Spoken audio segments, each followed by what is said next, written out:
यदि आप कुंभ पर्व या महाकुंभ के आयोजन को लेकर थोड़ा सा दिलचस्पी रखते हैं तो 2-3 पौराणिक कथाएं प्रचलित हैं, जिसमें सर्वाधिक मान्य कथा देव दानवों द्वारा समुद्र मंथन से प्राप्त अमृत कुंभ से अमृत की बूंदें गिरने को लेकर है। इस कथा के अनुसार महर्षि दुर्वासा के शाप के कारण जब इंद्र और अन्य देवता कमजोर हो गए तो दैत्यों ने देवताओं पर आक्रमण कर दिया और आक्रमण करके उन्हें परास्त कर दिया। तब सब देवता मिलकर भगवान विष्णु के पास गए और उन्हें सारा वृत्तांत सुनाया। तब विष्णु ने उन्हें दैत्यों के साथ मिलकर क्षीर सागर का मंथन करके अमृत निकालने की सलाह दी। भगवान विष्णु के कहने पर संपूर्ण देवता दैत्यों के साथ संधि करने और अमृत निकालने के यत्न में लग गए और अमृत कुंभ के निकलते ही देवताओं के इशारे पर इंद्रपुत्र जयंत अमृत कलश को लेकर आकाश में उड़ गया। उसके बाद दैत्य गुरु शुक्राचार्य के आदेशानुसार दैत्यों ने अमृत वापस लेने के लिए जयंत का पीछा किया और घोर परिश्रम के बाद उन्होंने बीच रास्ते में जयंत को पकड़ लिया और देवताओं और दैत्यों के बीच 12 दिन तक अविराम युद्ध होता रहा। और इस मारकाट के दौरान पृथ्वी के 4 स्थानों प्रयागराज, हरिद्वार, उज्जैन और नासिक पर कलश से अमृत की बूंदें गिर गई थी और वही आज पौराणिक कथा मान्य है और उसी के अनुसार महाकुंभ का आयोजन होता है। इस कथा के अनुसार महर्षि दुर्वासा के श्राप के कारण जब इंद्र और अन्य देवता कमजोर हो गए तो दैत्यों ने देवताओं पर आक्रमण कर उन्हें परास्त कर दिया। इसी पौराणिक कथा का ट्रांसलेशन आज हम लोग करना सीखेंगे। प्रणाम, नमस्कार, आशीर्वाद। अगर आप पढ़ने वाले हैं और चैनल पर नए हैं, ट्रांसलेशन सीखना चाहते हैं तो चैनल को सब्सक्राइब, वीडियो को लाइक और मित्रों में वीडियो को शेयर जरूर कीजिए। पहला सेंटेंस है, इस कथा के अनुसार महर्षि दुर्वासा के श्राप के कारण जब इंद्र और अन्य देवता कमजोर हो गए। तो यहाँ सबसे पहले अगर ट्रांसलेशन आप करेंगे तो ट्रांसलेशन का जो सिस्टम है, ये ट्रांसलेशन का महाकुंभ सीरीज उल्टा पुल्टा पार्ट 4 है और इसके पहले भी और पार्ट हैं, उसको अगर आप देखना चाहें तो देख लें। हालांकि ट्रांसलेशन आप एक वीडियो से ट्रांसलेशन सीख नहीं पाएंगे, इसके लिए ज़रूरत है बहुत ज़्यादा एक्सपीरियंस का होना, उकैब का याद होना और टेंसेस की जानकारी होना। फिलहाल हम लोग प्रयास करेंगे कि इसी वीडियो से हम ट्रांसलेशन पूरी तरह से सीख सकें। तो जो ट्रांसलेशन किया जाता है तो ट्रांसलेशन करते समय सबसे ज़रूरी है कि हम सब्जेक्ट को ढूंढें। अब सब्जेक्ट क्या होता है? सब्जेक्ट वह होता है जिसमें किसी के द्वारा जो कार्य किया जाता है, यानी कि जो कार्य को करता है वह सब्जेक्ट होता है, या जिसके बारे में बताया जाता है वह सब्जेक्ट होता है। तो जब कोई कार्य कर रहा होता है तो सब्जेक्ट होता है। अब यहाँ देखो, देवता कमज़ोर हो गए। अब हम यहाँ क्वेश्चन करेंगे, लास्ट में क्वेश्चन करते हैं जो कार्य होता है कि कौन किया या किसके बारे में बताया गया है कि कौन सुंदर है, कौन बूढ़ा है, इस तरह से हम क्वेश्चन करते हैं। तो हम यहाँ कौन या क्या लगा करके क्वेश्चन करेंगे कि कौन कमज़ोर हो गए, कौन कमज़ोर हो गए। तो आप कहोगे कि इंद्र और अन्य देवता, हाँ। और इसके पहले दिया है जब, तो जब क्या है? एडवर्ब है, तो हम लगा देंगे जब। तो जब का अंग्रेजी हो जाएगा व्हेन।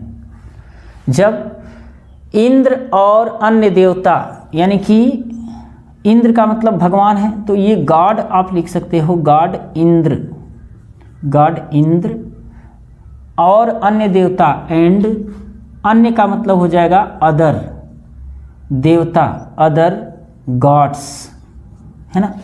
यानी कि when god Indra and other God's कमज़ोर हो गए, खाना खा लिए, घर चले गए, इसका मतलब पास्ट इंडिफिनिट है।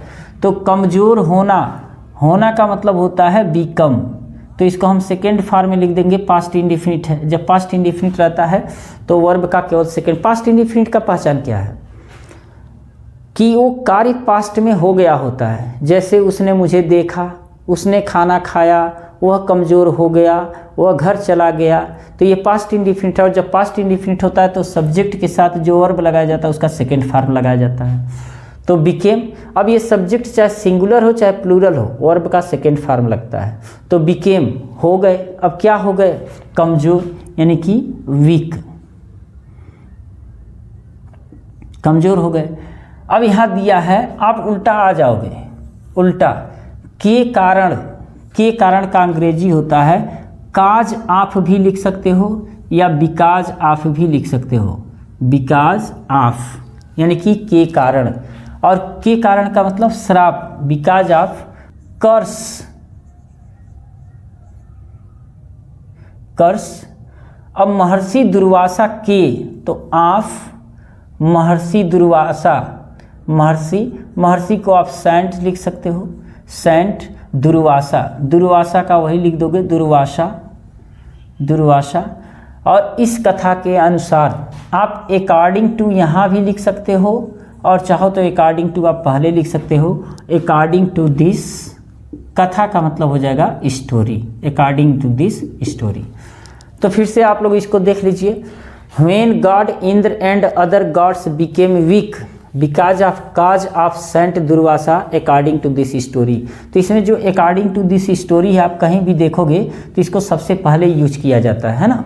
तो आप चाहो तो अकॉर्डिंग टू दिस स्टोरी आप पहले लिख दो और उसके बाद सब्जेक्ट ढूंढो तो ठीक रहेगा। दूसरा सेंटेंस है, तो दैत्यों ने देवताओं पर आक्रमण कर उन्हें परास्त कर दिया। अब यहाँ क्वेश्चन करोगे कि कौन परास्त कर दिया, कौन परास्त कर दिया, तो आपको उत्तर मिलेगा दैत्यों ने परास्त कर दिया। और कैसे, आक्रमण करके परास्त कर दिया। तो पहले तो दैत्यों ने परास्त कर दिया, तो देखो जब यहाँ जब लगा होना ये कंजक्शन हो गया, तो जब हो तो का अंग्रेजी हम केवल कामा लिखेंगे, सेंटेंस एक ही में है तो हमने कामा लिख दिया। अगर आपको लग रहा है कि नहीं कामा नहीं लिखेंगे हम, तो का अंग्रेजी देन लिखेंगे, तो देन भी लिख सकते हो, कोई दिक्कत नहीं है, देन। अब कौन परास्त कर दिया, दैत्यों ने। तो दैत्यों का, दैत्य का अंग्रेजी होता है डेमन, डेमन, और दैत्यों है तो डेमन्स कर दो। आप कहोगे कि जिएंट भी होता है तो जिएंट्स भी लिख सकते हो, इसको कुछ लोग जाइंट पढ़ते हैं तो जिएंट्स या डेमन्स कुछ भी लिख सकते हो। परास्त कर दिया, परास्त करना का मतलब हराना, तो हराना का मतलब डिफीट, तो DEFEAT डिफीट, और हरा दिया ये पास्ट टेंस में चला गया, पास्ट इंडिफिनिट, तो डिफीटेड कर दिया। अब किसको हरा दिया, तो उन्हें, उन्हें का मतलब क्या, देवताओं को, तो हो जाएगा देम, क्योंकि ये प्लूरल हो गया, देम हरा दिया। कैसे हराया, देवताओं पर आक्रमण करके, तो हम लिखेंगे by attacking, attacking, by attacking देवताओं पर, by attacking on gods, god माने भगवान होता है, गॉड्स माने देवता होता है, ठीक है। तो फिर से एक बार देख लें, तो दैत्यों ने देवताओं पर आक्रमण कर उन्हें परास्त कर दिया, then demons defeated them by attacking on gods. अच्छा, यहाँ ध्यान देना है कि जब अटैक मेन वर्ब के रूप में रहता है ना, तो अटैक के साथ कोई प्रेपोजिशन नहीं लगता है, ठीक ना। तब सभी देवता मिलकर भगवान विष्णु के पास गए और उन्हें सारा वृत्तांत सुनाया। यहाँ देखो और है, और तो इसका मतलब इसके पहले एक सेंटेंस है, तब सभी देवताओं ने मिलकर भगवान विष्णु के, सभी देवता मिलकर भगवान विष्णु के पास गए। तो हम कहेंगे कि कौन भगवान विष्णु के पास गए, तो पता चलेगा सभी देवता मिलकर, यानी कि साथ साथ ही ये हो जाएगा, और तब का अंग्रेजी हो जाएगा देन। सभी देवता मिलकर यानी कि साथ साथ, यानी कि all gods by meeting, meet माने मिलना होता है, मीटिंग, या चाहे बाय यूनाइट भी लिख सकते हो, यूनाइट माने भी होता है मिल करके, एकत्र होकर के। Then all gods by meeting गए, यानी कि वेंट, और कहाँ गए, विष्णु के पास, भगवान विष्णु के पास। तो के पास का भी अंग्रेजी टू होता है, क्योंकि गो के साथ हमेशा टू का ही प्रयोग होता है। तो टू माने के पास भी होता है, की ओर भी होता है, और को भी होता है। जैसे कम टू मी मतलब मेरे पास आओ, तो टू का मतलब के पास हो जाएगा। भगवान विष्णु यानी कि गॉड विष्णु, VISHNU विष्णु, और का अंग्रेजी हो जाएगा एंड, उन्हें सारा वृत्तांत सुनाया। कौन सुनाया, यानी कि देवताओं ने। तो देवताओं के लिए यहाँ पर लगा है ऑल गॉड्स, तो ये जरूरी नहीं कि सब्जेक्ट लिखो, अगर चाहो तो आप दे लिख सकते हो, दे माने उन्होंने, यानी कि जो देवता लोग थे। सारा वृत्तांत सुनाया, खाया, पढ़ा, गया, इसका मतलब पास्ट इंडिफिनिट है। और पास्ट इंडिफिनिट है तो सब्जेक्ट कोई भी रहे लेकिन वर्ब का सेकेंड फॉर्म ही लिखेंगे, कोई हेल्पिंग वर्ब नहीं लिखेंगे। तो सुनाया यानी कि यहाँ सुनाया नहीं है, मतलब कहा, और कहना का मतलब क्या है, आप से भी लिख सकते हो, सेड, आस्क भी लिख सकते हो, आस्क्ड, और टेल भी लिख सकते हो, टोल्ड। तो टोल्ड माने बताया या कहा। टोल्ड अब किसे बताया, उन्हें बताया। सारा वृत्तांत यानी कि सारा का मतलब सब यानी कि आल, और वृत्तांत मतलब स्टोरी। तो स्टोरी यहाँ आल लगा है तो ये प्लूरल बन जाएगा, स्टोरीज। क्लियर हो गया। तब विष्णु ने दैत्यों के साथ मिलकर उन्हें क्षीर सागर का मंथन करके अमृत निकालने की सलाह दी। अब यहाँ क्वेश्चन आ रहा है कि सलाह दी, तो कौन सलाह दी, तो विष्णु ने, और तब का अंग्रेजी हो जाएगा देन, विष्णु, VISHNU, विष्णु। अब सलाह दी, एडवाइज्ड लिख दो, एडवाइज्ड, पास्ट इंडेफिनिट है, एडवाइज्ड। अब उल्टा चले आओ, निकालने की, अमृत निकालने की, एडवाइज निकालने की। देखो जब भी वर्ब आए ना तो उसमें जाने की, खाने की, पढ़ने की, तो टू गो जाने की, खाने की, टू ईट पढ़ने की, टू स्टडी, यानी कि टू के साथ वर्ब का फर्स्ट फॉर्म लिख देंगे तो हो जाएगा, इसको इन्फिनिटिव फॉर्म बोलेंगे। तो निकालने की, निकालना मतलब लेना, यानी कि टू टेक, निकालने की, क्या निकालने की, तो क्वेश्चन बनेगा अमृत, यानी कि अमृत का अंग्रेजी हो जाएगा नेक्टर। अब मंथन करके, अब मंथन करने का अंग्रेजी क्या होता है, मंथन का मतलब होता है जैसे हिलाना, मंथन करना है ना, तो बाई सेकिंग, शेक माने हिलाना होता है तो बाई सेकिंग हो जाएगा। चूर्ण भी होता है तो बाई चूर्निंग कर सकते हैं, मंथन करके। अब किसका, तो का अंग्रेजी उल्टा आते जाओ ऐसे, का अंग्रेजी आप, क्षीर सागर का मतलब क्षीर सागर ही रहेगा ये। अब क्षीर सागर का अंग्रेजी KSHIR हो जाएगा, और सागर का अंग्रेजी हो जाएगा सी, क्षीर सी। और उन्हें, देखो उन्हें जो है ना इनडायरेक्ट ऑब्जेक्ट है तो ये हमेशा यही होना चाहिए, एडवाइज्ड के पास लगाना पड़ेगा देम, है ना। तो एडवाइज्ड के पास हम लगा दे रहे हैं देम,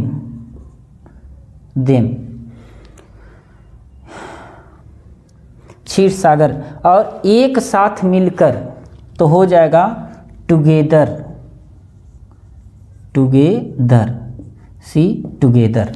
यानी टुगेदर माने साथ या साथ मिल करके। तो फिर से देख लेते हैं। तब विष्णु ने दैत्यों के साथ मिलकर उन्हें क्षीर सागर का मंथन करके अमृत निकालने की सलाह दी, यानी कि कौन सलाह दी, तो सब्जेक्ट मिलेगा विष्णु। और विष्णु ने क्या किया, सलाह दी, यानी कि एडवाइज्ड। और बाकी उल्टा हम चले आते हैं, एक वर्ड लिखे हैं, आपको पता चल गया होगा कि एक वर्ड लिखने के बाद जो है ट्रांसलेशन बिल्कुल सही हो जाता है। यहाँ देम जो हमने लाया है ये इनडायरेक्ट ऑब्जेक्ट है, इनडायरेक्ट ऑब्जेक्ट जो है पहले आएगा, इस चीज़ को ध्यान देना है। भगवान विष्णु के कहने पर संपूर्ण देवता दैत्यों के साथ संधि करने, अमृत निकालने के यत्न में लग गए। अब क्वेश्चन ये उठता है कि कौन यत्न में लग गए, तो होगा संपूर्ण देवता, दैत्यों के साथ, यानी कि संपूर्ण देवता, ये मिला सब्जेक्ट। कौन यत्न में लग गए, संपूर्ण देवता। तो ये तो हो गया, पहले नंबर पर हम लिख लेंगे। लेकिन इसमें एक चीज़ और है, भगवान विष्णु के कहने पर, तो ये चाहे तो आप बाद में भी लिख सकते हैं, चाहे तो पहले भी लिख सकते हैं, क्योंकि एडवर्ब फ्रेज है। तो हम पहले ही लिख दे रहे हैं, on saying God Vishnu, on saying God Vishnu, यानी कि भगवान विष्णु के कहने पर। अब यहाँ चाहो तो आप कामा दे सकते हो। अब संपूर्ण देवता यत्न में लग गए, यानी कि आल माने हो जाएगा संपूर्ण, सॉरी ये कैपिटल नहीं रहेगा, स्मॉल रहेगा। आल देवता यानी कि गॉड्स, क्या करने, दैत्यों के साथ संधि करने, यानी कि गॉड्स दैत्यों के साथ संधि करने। इसको चाहो तो आप बाद में लिख सकते हो, चाहे तो पहले भी लिख सकते हो, लेकिन ऑल गॉड्स आप लिख दिए हो तो इसके बाद सब वर्ब ही लिखो। यत्न में लग गए, लग गए, यत्न, लगना का मतलब होता है जुटना, इकट्ठा होना, या ऐसे कह सकते हो कि शामिल होना, है ना। तो इन्वॉल्व, तो ऑल गॉड्स इन्वॉल्व्ड, इन्वॉल्व, और इसी में ईडी लगा देंगे कि हो जाएगा इन्वॉल्व्ड, यानी कि लग गए, शामिल हो गए। यत्न में, यत्न मतलब होता है प्रयास, involve, to try, to try, किस यत्न में, अमृत निकालने, यानी कि निकालने यानी कि पाने, टू गेट, और क्या, नेक्टर, अमृत पाने या निकालने में। और क्या, दैत्यों के साथ संधि करने में, यानी कि टू, संधि करना मतलब peace, to make, to make peace, peace माने होता शांति, और किसके साथ, दैत्यों के साथ, विथ डेमन्स, डेमन माने हो जाएगा राक्षस, और डेमन्स माने दैत्य या राक्षस एक ही हैं, विथ डेमन्स। तो ये थोड़ा सा कठिन था, बट अगर हमारा सब्जेक्ट और वर्ब सही होता है तो थोड़ा इधर उधर करके लिखा जा सकता है। फिलहाल नेक्स्ट सेंटेंस है, अमृत कुंभ के निकलते ही देवताओं के इशारे से इंद्र पुत्र जयंत अमृत कलश को लेकर आकाश में उड़ गया। आप कहोगे कौन आकाश में उड़ गया, तो इंद्र पुत्र जयंत आकाश में उड़ गया। तो हम लिखेंगे इंद्र पुत्र, यानी कि इंद्र सन भी लिख सकते हैं, या सन ऑफ इंद्र ऐसे भी लिख सकते हैं। इंद्र सन लिख सकते हैं या सन ऑफ इंद्र लिख सकते हैं। उड़ गया, फ्लाई माने उड़ना, और फ्ल्यू पास्ट इंडिफिनिट में उड़ गया, कहाँ, अब उल्टा लेकर चले आओ, तो फ्ल्यू इन द स्काई, आकाश में उड़ गया। उसके बाद नंबर आ जाता है किसका, अमृत कलश को लेकर, तो को लेकर, लेना मतलब होता है टेक, तो बाय टेकिंग, बाय टेकिंग। आप कहोगे कि यहाँ टेकिंग के पहले बाय क्यों लगा रहे हैं, तो देखो ये नाउन है ना, फिर नाउन आप लिख रहे हो तो प्रीपोजिशन से ही नाउन को आप रिलेट कर सकते हो, तो कुछ ना कुछ प्रीपोजिशन लगाना पड़ेगा। तो बाय टेकिंग अमृत कलश, अमृत का मतलब होता है नेक्टर, और कलश का मतलब होता है पीचर, पीचर माने घड़ा होता है, अर्ण भी आप कह सकते हो, लेकिन हम पीचर लिख रहे हैं, पीचर, ये हो जाएगा अमृत कलश। और कैसे, देवताओं के इशारे से, देवताओं के इशारे से, तो बाय हिंट या ऑन हिंट, हिंट माने होता है इशारा, तो ऑन हिंट, हिंट माने इशारा, देवताओं के, ऑफ माने के, देवताओं माने गॉड्स, गॉड्स। और अमृत कुंभ के निकलते ही, यानी कि as soon as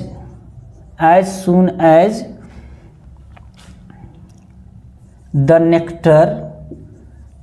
nectar rose, rise माने निकलना, रोज माने निकला, क्या, as soon as the nectar rose. Next sentence है, उसके बाद दैत्य गुरु शुक्राचार्य के आदेशानुसार दैत्यों ने अमृत वापस लेने के लिए जयंत का पीछा किया। तो आप कहोगे कौन पीछा किया, तो दैत्यों ने, यानी कि हो जाएगा द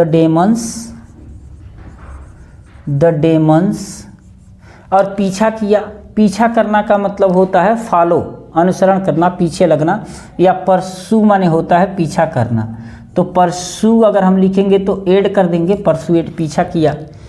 अब किसका पीछा किया, उल्टा आप चले आओ, परसुएड, जयंत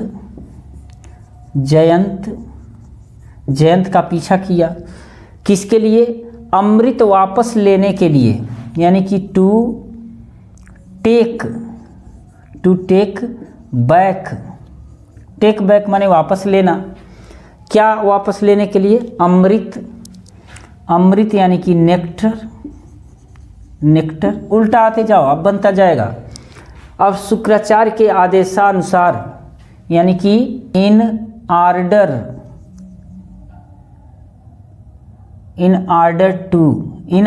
टू यानी इस उद्देश्य से या आदेश के अनुसार, अकॉर्डिंग ऐसे भी आप लिख सकते हो, अकॉर्डिंग टू, या तो ये लिखोगे आप चाहे वो लिखोगे, according to order, according to order of Shukracharya,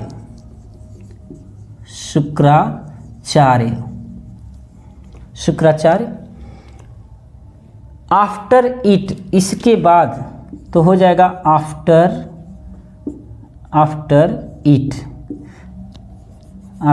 यहाँ थोड़ा सा ये देखना है, अकॉर्डिंग टू ऑर्डर ऑफ, तो इन ऑर्डर टू आप लगाओ चाहे अकॉर्डिंग टू ऑर्डर ऑफ लगाओ शुक्राचार्य। थोड़ा लिखावट थोड़ा जल्दी में मैं लिखा हूँ तो इसको हाई क्वालिटी कर देना, हो सकेगा तो मैं जूम कर दूंगा तो इसको देख लेना, वैसे क्लियरिटी आ जाएगी। थोड़ा सा आप इसकी क्वालिटी को बढ़ा लेंगे तब। इसके बाद क्या हुआ, जब दैत्यों ने पीछा किया तो आसमान में ही दैत्यों और देवताओं के बीच युद्ध हुआ और बहुत बड़ा युद्ध हुआ और ये युद्ध 12 दिन तक चलता रहा। और उसी युद्ध के दौरान जो अमृत कलश था यानी कि नेक्टर पीचर जो था, उसमें कुछ बूंदें प्रयागराज में गिरी, कुछ बूंदें उज्जैन में गिरी, कुछ बूंदें हरिद्वार में गिरी और कुछ बूंदें नासिक में गिरी। इसीलिए वहाँ पर हर 12 वर्ष के बाद महाकुंभ लगता है और हर 6 वर्ष के बाद अर्ध कुंभ लगता है और हर 4 साल में कुंभ लगता ही लगता है। तो इसमें थोड़ा सा, ये तो पौराणिक कथा है और जो ज्योतिष कथा है उसका मतलब ये है कि हर 12 वर्ष के बाद बृहस्पति, पृथ्वी और चंद्रमा एक सीध में होते हैं, एक लाइन में होते हैं, तो ये बेहतर संयोग माना जाता है, इसलिए महाकुंभ लगता है। तो इस महाकुंभ के जरिए हम लोगों ने ट्रांसलेशन करना सीखा। हमारा उद्देश्य अंग्रेजी को बेहतर बनाना है, मतलब जिसमें हम कंपटीशन की तैयारी कर सकें। हर कंपटीशन की तैयारी करने का मतलब नौकरी पाना है ना। तो अगर चैनल पर आप नए हैं तो चैनल को सब्सक्राइब, वीडियो को लाइक और मित्रों में शेयर कीजिए। वीडियो को मिलते हैं नेक्स्ट सेशन में। प्रणाम।